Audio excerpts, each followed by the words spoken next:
Bonjour les artistes. Alors, aujourd'hui, je vais vous expliquer comment j'ai fait cette petite peinture. Ouais, bon. Bah, ça tombe bien, il y a les ombres de l'arbre qui tombent sur un arbre dans une forêt, donc on est super réaliste quand j'ai ma clope. Ah, bonjour à tous. Alors, donc déjà la première chose à dire, c'est que c'est une gouache. Mais pas que. Ce n'est pas qu'une gouache. Il y a aussi du pastel qui est utilisé pour faire ici, là, un halo de lumière. Et ici, ici et ici, il y a des espèces de petites lucioles qui ont été rajoutées ensuite. Et donc ça, je l'ai fait au pastel.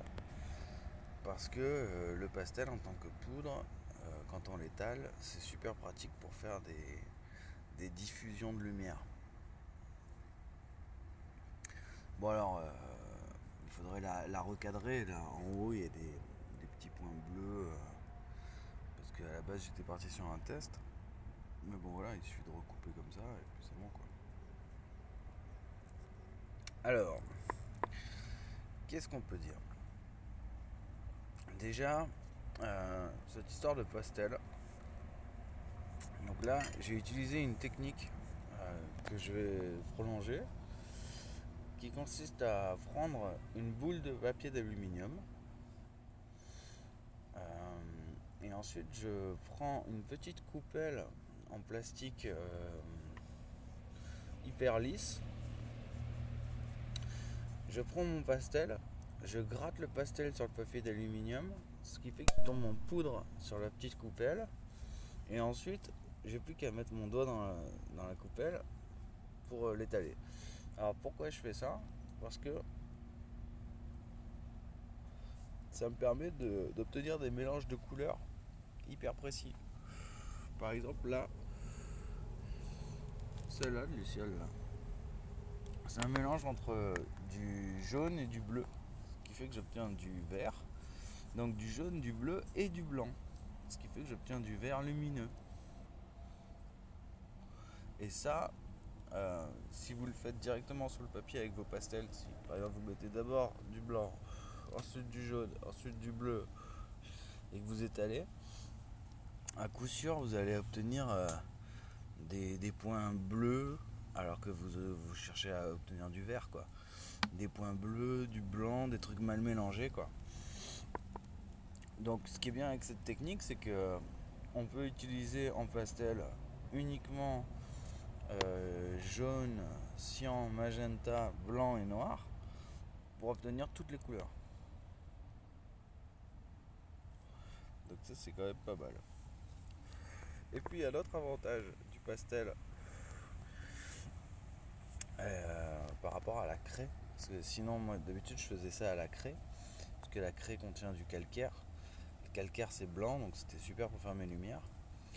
Mais le problème de la craie c'est que le calcaire ça fond avec l'eau.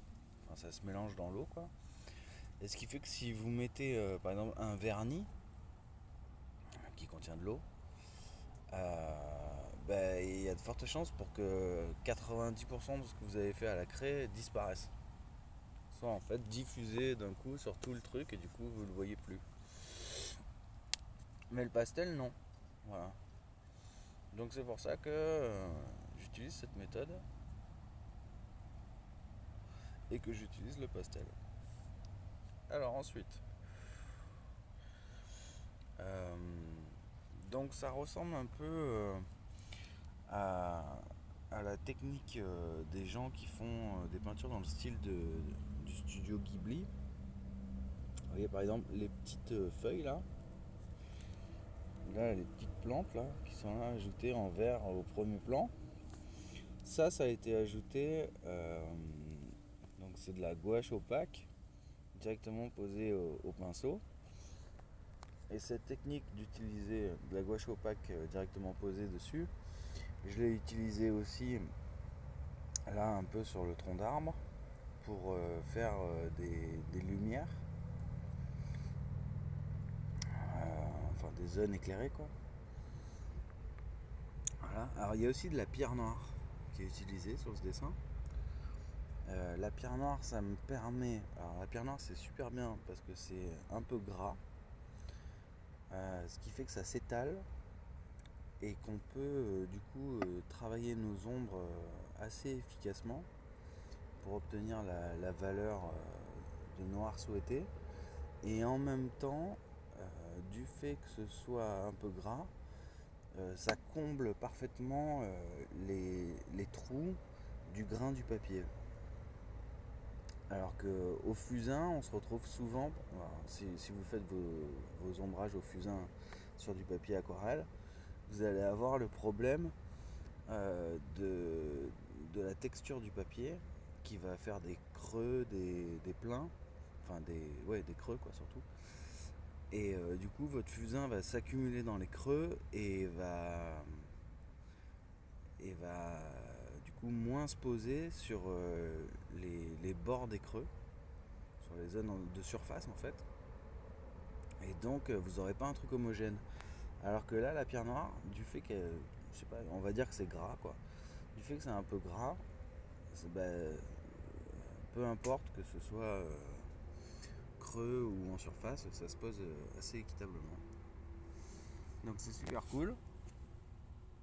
En même temps, il existe différentes forces de pierre noire qui vous permettent d'obtenir par exemple un noir super profond au premier plan et un noir plus léger dans les arrière-plans.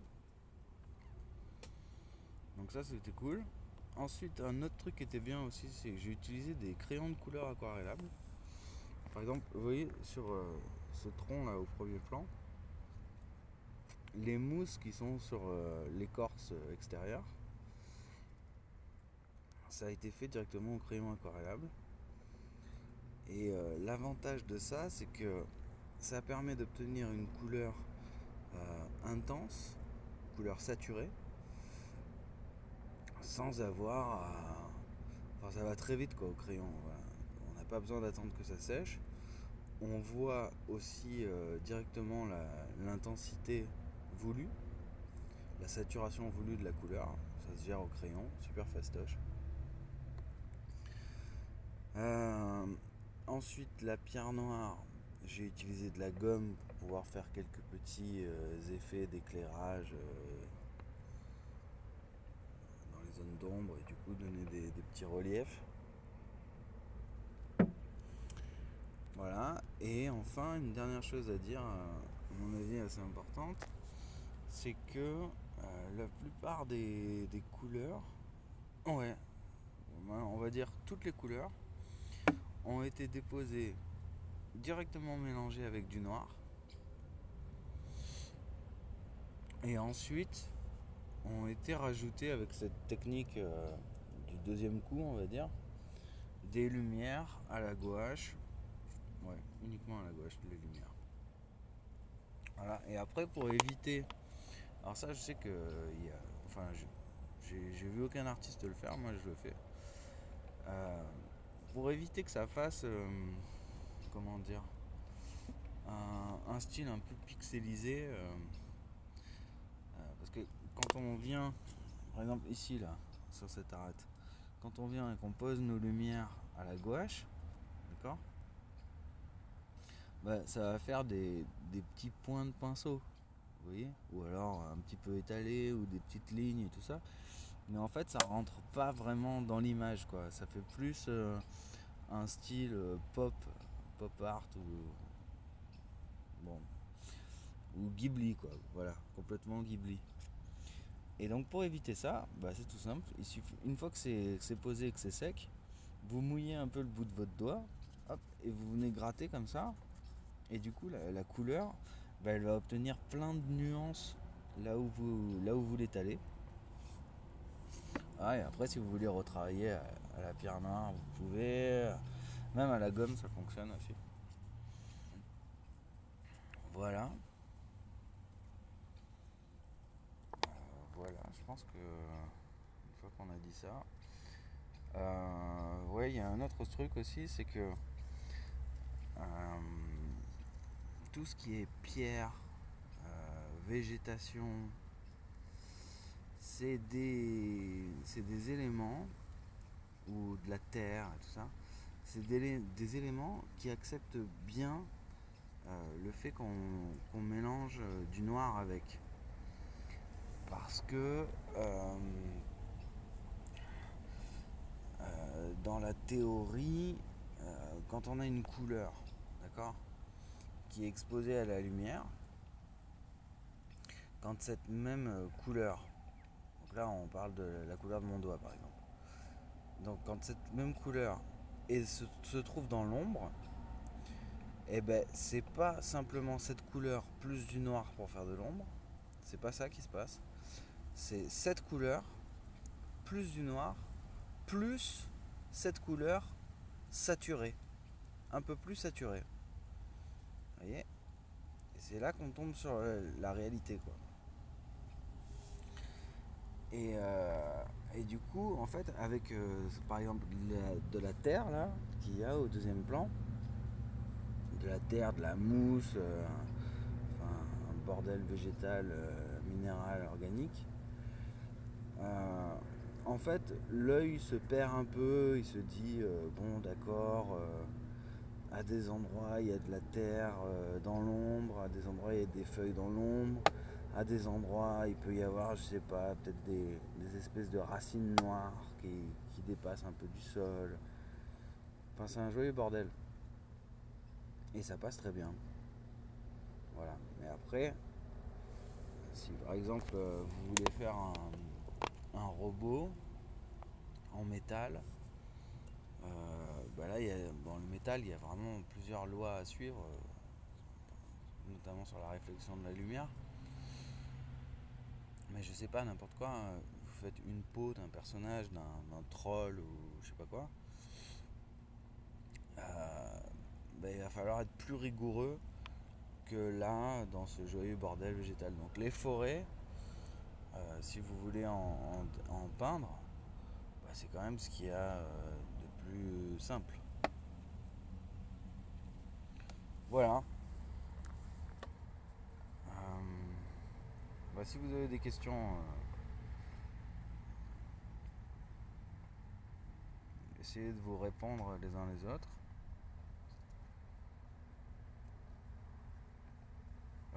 Sinon, ce qui est peut-être à dire aussi, c'est que j'ai commencé par faire ce tronc là, cet arbre, un petit peu le premier plan là, et ensuite j'ai rajouté ce qu'il y a en second plan.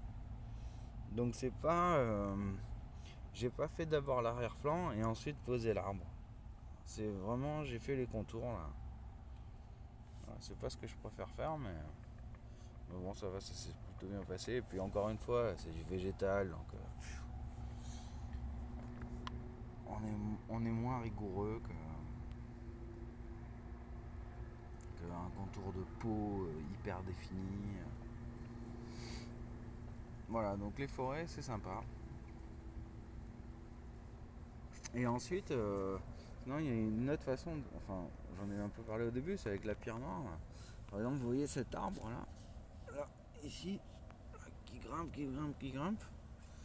Bah, d'abord, ça démarre sur une couche de peinture verte. Là, en l'occurrence, j'avais pas mélangé directement avec du noir ma peinture verte. J'ai fait d'abord un peu de vert, ensuite j'ai mélangé avec du noir, j'ai rajouté. La forme était sympa. Ensuite j'ai utilisé ma pierre noire, hop, pour faire les ombres, comme ça, sur les bords. Et voilà, fastoche. Bon ben voilà les artistes, je vous souhaite une bonne peinture. Amusez-vous bien. Ciao ciao.